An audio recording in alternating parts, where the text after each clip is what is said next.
ಮುಖ್ಯಮಂತ್ರಿಗಳು ರೇಷ್ಮೆ ಶಾಲನ್ನ ಹೆಗಲ ಮೇಲೆ ಹಾಕೊಂಡು ತಿರುಗ್ತಾರೆ. ಮಾನ್ಯ ಉಪಮುಖ್ಯಮಂತ್ರಿಗಳು ಬ್ರಾಂಡೆಡ್ ಶಾಲೆಗಳನ್ನು ಹಾಕೊಂಡು ತಿರುಗ್ತಾ ಇದ್ದಾರೆ. ತಿರುಗಿ, ತೊಂದರೆ ಇಲ್ಲ. ನೀವು ಬ್ರಾಂಡೆಡ್ ಶಾಲೆಗಳನ್ನು ಹೆಗಲ ಮೇಲೆ ಹಾಕೊಂಡು ತಿರುಗ್ತಿದ್ದೀರಿ, ಮುಖ್ಯಮಂತ್ರಿಗಳು ರೇಷ್ಮೆ ಶಾಲೆನ ಹೆಗಲ ಮೇಲೆ ಹಾಕೊಂಡು ತಿರುಗ್ತಾ ಇದ್ದೀರಿ. ರಾಜ್ಯದ ಜನರ ಹೆಗಲ ಮೇಲೆ ಸಾಲ ಹಾಕಿದ್ರಿ. 1,32,000 ಕೋಟಿ ಸಾಲವನ್ನ ರಾಜ್ಯ ಜನರ ಹೆಗಲ ಮೇಲೆ ಹಾಕಿ ಈಗ ನಾನು ಅಭಿವೃದ್ಧಿಯೇ ಹೊಂದಿರುವಂತ ರಾಜ್ಯ ಅಭಿವೃದ್ಧಿ ಆಗುತ್ತೆ ಅಂತಂದ್ರೆ ಅದು ಹೆಂಗೆ ನಾವು ನಂಬಲಿಕ್ಕೆ ಸಾಧ್ಯ ಇದೆ? ಇದನ್ನ ಇವತ್ತು ಸರ್ಕಾರ ಸ್ಪಷ್ಟ ಮಾಡಬೇಕು ಅಂತ ಹೇಳ್ತಾ, ಕೊನೆಯದಾಗಿ ಪರಾಭವ ಸಂವತ್ಸರದಲ್ಲಿ ಈ ಬಜೆಟ್ನ ಅನುಮೋದನೆಯನ್ನು ನೀವು ಕೇಳ್ತಾ ಇದ್ದೀರಿ. ನಾಳೆ ಉತ್ತರ ಕೊಟ್ಟು ಈ ಬಜೆಟ್ಗೆ ಒಪ್ಪಿಗೆಯನ್ನು ಕೊಡಬೇಕು ಅಂತೇಳಿ ಸರ್ಕಾರ ಇವತ್ತು ಕೇಳಲಿಕ್ಕೆ ಹೊರಟಿದೆ. ನನಗನ್ಸೋದು ಸದನ ಅನುಮೋದನೆ ಕೊಡೋದಕ್ಕಿಂತ ಮುಂಚೆನೆ ರಾಜ್ಯದ ಜನರ ದೃಷ್ಟಿಯಿಂದ ಈ ಬಜೆಟ್ ಪರಾಭವಗೊಂಡಿದೆ. ರಾಜ್ಯದ ವಿಶ್ವಾಸವನ್ನು ಗಳಿಸೋದ್ರಲ್ಲಿ ಈ ರಾಜ್ಯದ ಬಜೆಟ್ ಪರಾಭವಗೊಂಡಿದೆ.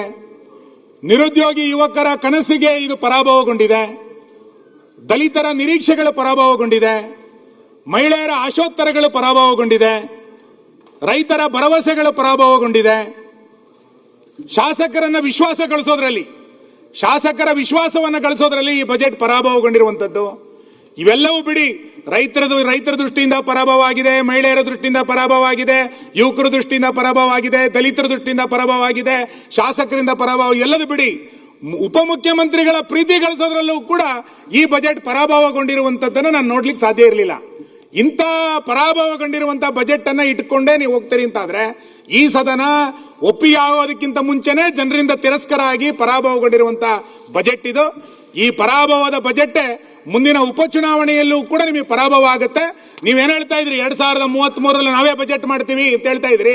ಮುಂದಿನ ಚುನಾವಣೆಯಲ್ಲೂ ಕೂಡ ನಿಮಗೆ ಈ ಬಜೆಟ್ ಪರಾಭವಗೊಳಿಸುತ್ತೆ ಅನ್ನುವಂತ ಮಾತನ್ನು ಹೇಳಿ ಈಗ ಸದನದ ಒಪ್ಪಿಗೆ ಇಲ್ಲ, ರಾಜ್ಯದ ಜನ ಇದನ್ನು ಪರಾಭವಗೊಳಿಸಾಗಿದೆ ಮಾತನ್ನು ಮುಗಿಸ್ತೇನೆ.